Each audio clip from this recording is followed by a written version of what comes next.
প্রত্যেকেই হস্তমৈথুনের রোগ থেকে মুক্তি পেতে চান, কিন্তু অনেক চেষ্টার পরেও এর হাত থেকে মুক্তি পান না। আবার কিছু এমন মানুষও আছেন তারা যেটা চান সেটা করে দেখান। আর আজকের এই কাহিনীর হিরো পাপ্পু সেই সমস্ত মানুষের ভেতর একজন। সেও হস্তমৈথুনের চক্করে এমনভাবে ফেসে গিয়েছিল যে হাজার চেষ্টার পরেও হস্তমৈথুন না করে থাকতেই পারতো না। কিন্তু একদিন তার জীবনে এমন একটা টার্নিং পয়েন্ট এলো যেটা পাপ্পুর জীবনকে একেবারে বদলে দিল। তাই যদি আপনারও মনে হয় যে হস্তমৈথুনের অ্যাডিকশন থেকে মুক্তি পাওয়াটা একেবারে অসম্ভব, তাহলে আজকের এই ভিডিওটি একদম শেষ পর্যন্ত অবশ্যই দেখুন। তো চলুন শুরু করা যাক। তো পাপ্পু নামের এই ছেলেটি ছোটবেলা থেকেই খুবই শান্ত স্বভাবের ছিল। এর মতো বিষয়বস্তু তার কাছে অন্য কোনো গ্রহের শব্দ ছিল। সে তার জীবনে না কখনো দেখেছিল আর না কখনো মৈথুন করেছিল। একদিন তার এক ক্লাসমেট তাকে বলল যে চল আজ আমরা স্বর্গসুখ উপভোগ করব।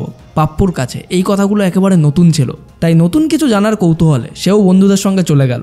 সমস্ত বন্ধুরা তাদের একজন বন্ধুর বাড়িতে একত্রিত হলো। সেই বাড়িতে সেদিন কেউ ছিল না। একটা বন্ধু একটা সিডি বার করলো এবং ডিভিডি প্লেয়ারের মাধ্যমে সেটাকে প্লে করলো। আর মুহূর্তের মধ্যে অ্যাডাল্ট ফিল্ম শুরু হয়ে গেল। কিছুক্ষণ পরে পাপ্পু বুঝতে পারলো যে তার প্যান্টের ভেতর কিছু অদ্ভুত বিষয়বস্তু ঘটছে। ব্যাপারটা বুঝতে পেরে তার বন্ধুরা তাকে মৈথুন করার পরামর্শ দিল। আর সেদিন জীবনে প্রথমবার পাপ্পু মৈথুন করলো। আর এরপর থেকে ধীরে ধীরে তার জীবন বদলাতে শুরু করলো। আস্তে আস্তে এটা তার ডেলি রুটিনে পরিণত হলো। যখন সে যৌবনে পা রাখলো তখন সেই হস্তমৈথুনের প্রভাব বুঝতে পারলো। তখন অলরেডি তার ফেসেরগুলো নষ্ট হয়ে গিয়েছিল। কনফিডেন্স নামক বিষয়বস্তু তার জীবন থেকে একেবারে হারিয়ে গিয়েছিল। আর তখন সে বুঝতে পারলো যে সে কত বড় ভুল করে ফেলেছে। সে তার ভুলটা বুঝতে পারলেও ততদিনে তার জীবন একেবারে নরকে পরিণত হয়েছিল। আর সেখান থেকে বেরিয়ে আসার কোনো রাস্তা তার কাছে ছিল না। সে রোজ ভাবতো যে আজ থেকে আর করব না, আজ থেকে এটা করে একদম ছেড়ে দেব। কিন্তু যখনই সে উল্টোপাল্টা কিছু দেখতো তখনই তার ভেতরের সুপ্ত বাসনায় আগুন লেগে যেত। আর সে পুনরায় সেই কাজটা করেই ফেলতো যেটা তার করা উচিত নয়। আর একদিন সে একটা মেয়েকে প্রপোজ করলো।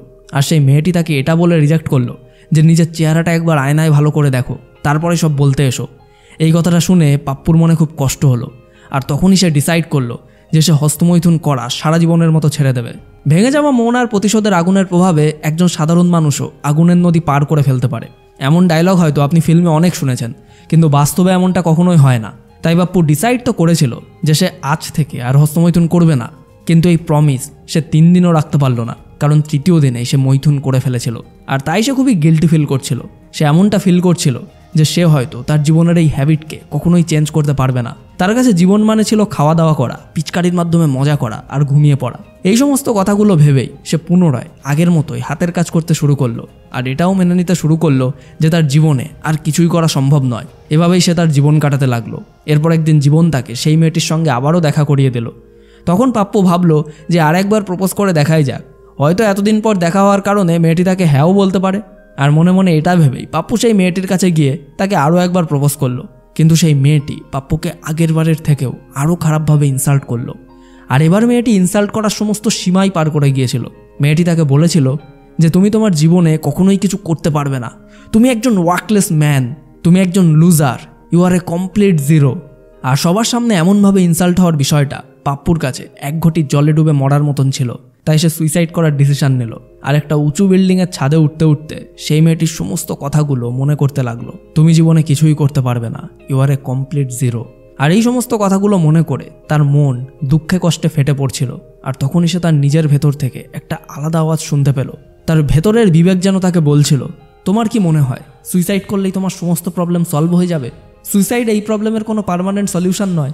তাই তুমি যদি এমনটা করো তাহলে এটা প্রুভ হয়ে যাবে যে তুমি সত্যিই একজন ওয়ার্কলেস ম্যান, তুমি সত্যিই একজন বিগ জিরো। এই সমস্ত থটসগুলো যখন তার মাথায় এলো তখন সে সুইসাইড করার আইডিয়াকে চেঞ্জ করে ফেললো। আর সেদিন পুনরায় দেখা আর মৈথুন না করার সংকল্প নিয়েছিল। আর সংকল্পের এমন একটা শক্তি আছে যেটা বড় বড় পাহাড়কেও হার মানিয়ে দিতে পারে। এই সংকল্পের কারণে পাপ্পু 1 বছর পর্যন্ত এবং হস্তমৈথুনের থেকে দূরে থাকতে সক্ষম হয়, যার ফলে তার জীবনে অনেক বড় ধরনের চেঞ্জেস আসে। তার মুখমণ্ডল চাঁদের মতো ঝকমক করতে শুরু করে। আর সে মানুষের সঙ্গে কথা বলতেও কোনো রকম ভয় পায় না, কারণ তখন তার ভেতর কনফিডেন্সের আনস্টপেবল ওয়েভ দৌড়ে বেড়াচ্ছিল। আর আপনার সঙ্গেও কি এমনটাই হয় যে সকাল হতেই আপনি ভাবেন যে আজ থেকেই হস্তমৈথুন বন্ধ, কিন্তু সন্ধ্যা হতে না হতেই সব কিছু আগের নিয়মেই চলতে শুরু করে? এটা শুধুমাত্র আপনার একার প্রবলেম নয়, পৃথিবীতে প্রচুর সংখ্যক মানুষের সাথে এমনটাই ঘটে। মানুষ টিনেজ বা তার আগে থেকেই হস্তমৈথুন আর অ্যাডিকশানে অ্যাডিক্টেড হয়ে পড়ে এবং জীবনের একটা পর্যায়ে এসে এটা ভাবতে থাকে যে যদি আমি এমনটা না করতাম, যদি আমি নিজেকে আটকাতে পারতাম তাহলে খুব ভালো হতো। কিন্তু তা সত্ত্বেও মানুষ সেকেন্ডবার সেই ভুলটি আবার পুনরায় করে ফেলে। হস্তমৈথুন ত্যাগ করার জন্য লাভ, ব্রেকআপ এসবের মতো বিষয়বস্তুর প্রয়োজনই হয় না। এগুলোকে ত্যাগ করার জন্য আপনার প্রয়োজন মন থেকে একটা সঠিক সংকল্প গ্রহণ করার। সংকল্পের শক্তি সম্পর্কে হয়তো আপনার কোনো আইডিয়াই নেই। বিভিন্ন ধরনের শাস্ত্রে সংকল্পের শক্তিকে হঠ যোগা বলা হয়ে থাকে। তাই আপনার শুধুমাত্র একটা দৃঢ় সংকল্প নিতে হবে, আর যাই হয়ে যাক না কেন আপনাকে সেই সংকল্পে অটুট থাকতে হবে। গভীর খাদ দেখতে অপরূপ সুন্দর লাগে, কিন্তু তার মানে এটা নয় যে আপনি সেই খাদে ঝাঁপ দেবেন। ঠিক সেই রকমই একটা ডার্টি থটস আপনাকে অ্যাট্রাক্ট করতেই পারে, কিন্তু তার মানে এটা নয় যে আপনি সেটাকে আপনার মাথায় ঢুকিয়ে নেবেন। কিন্তু মানুষ সাধারণত সেই ভুলটিই করে ফেলে। তারা প্রথমে ডার্টি বিষয়বস্তু দেখে আর তারপর ভাবে যে এই সমস্ত ডার্টি বিষয়বস্তুকে কখনোই মাথায় আনবো না। কিন্তু আপনার কি মনে হয় দেখার পর আপনার এটা ভাবা উচিত যে আজ থেকে আর মৈথুন করব না? এই ব্যাপারটা কি ঠিক? যদি আপনি ব্রহ্মচর্যের রাস্তায় সঠিকভাবে চলতে চান এবং ডার্টি থটস থেকে দূরে থাকতে চান, তাহলে আজ থেকেই নিজের ব্রেনে ভালো ভালো চিন্তাভাবনাগুলোকে জায়গা দিতে শুরু করুন। একটা পজিটিভ থটস একটা নেগেটিভ থটসের থেকে কয়েক গুণ বেশি স্ট্রং হয়। বদল বাইরে থেকে আসে না, সেটা ভেতর থেকেই শুরু করতে হয়। তাই আজ থেকেই দেখবো না এটা ভাবার বদলে এটা ভাবুন যে আজ থেকে পজিটিভ এবং সাকসেসফুল মানুষদের সম্পর্কে স্টাডি করব। আপনি আজ মৈথুন করবেন না সেটা ভাবার বদলে এটা ভাবুন যে আজ আপনি কোনো ক্রিয়েটিভ কাজ করবেন। আর এভাবেই আপনার ব্রেনে পজিটিভ থটসগুলিকে নিয়ে আসতে শুরু করুন। আর এমনটা করতে থাকলে কিছুদিনের মধ্যেই আপনি নিজেই পার্থক্যটা বুঝতে পারবেন। জীবনের আসল মজা দেখা আর মৈথুন করার ভেতর থাকে না। যদি আপনি সত্যিই জীবনের আসল মজাকে উপভোগ করতে চান, তাহলে আজই হস্তমৈথুনকে ত্যাগ করে ব্রহ্মচর্যকে আপন করে নিন। আর তারপর দেখুন আপনার জীবনে কি কি ধরনের চেঞ্জেস ঘটবে। যে সমস্ত কাজ আগে আপনার কাছে কঠিন বলে মনে হতো, সেই সমস্ত কাজগুলো আপনি খুব সহজেই করতে পারবেন। আপনার চেহারায় একটা ন্যাচারাল গ্লো ফিরে আসবে, আওয়াজে একটা আলাদা কনফিডেন্স থাকবে এবং আপনার পার্সোনালিটি মাথা থেকে পা পর্যন্ত পুরোপুরি বদলে যাবে। আপনি নিজেই বিশ্বাস করতে পারবেন না যে এটা আপনি, যে কিনা কিছু বছর আগেই হস্তমৈথুনকেই নিজের জীবন বলে মনে করতেন। তাই আজ থেকে এটা ভাবা বন্ধ করুন যে আমি আর দেখবো না, বন্ধুদের সঙ্গে কিভাবে কথা বলবো, তাদের অ্যাডাল্ট জোকসগুলোকে কিভাবে বুঝবো। শুধুমাত্র এটা ভাবুন যে এবং হস্তমৈথুন থেকে দূরে সরে আসার পর আপনার ভেতর ঠিক কী কী ধরনের চেঞ্জেস ঘটবে। আপনি মেন্টালি এবং ফিজিক্যালি কিভাবে স্ট্রং হয়ে উঠবেন। আপনার পৃথিবীকে দেখার দৃষ্টিভঙ্গি একেবারে পাল্টে যাবে। তাই আজ থেকেই আপনি ব্রহ্মচর্যের রাস্তায় এগিয়ে যাওয়ার জন্য মন থেকে দৃঢ়ভাবে তৈরি হয়ে যান। যদি ব্রহ্মচর্য প্রথমে আপনার জন্য কঠিন বলে মনে হয়, তাহলে আপনি প্রথমে 90 ডেজ নো পিএমও চ্যালেঞ্জ নিতে পারেন। আর যদি আপনি এটাও না জেনে থাকেন যে 90 ডেজ নো পিএমও চ্যালেঞ্জটা আসলে কি, তাহলে স্ক্রিনে আসা এই ভিডিওটি অবশ্যই একবার দেখে নিন।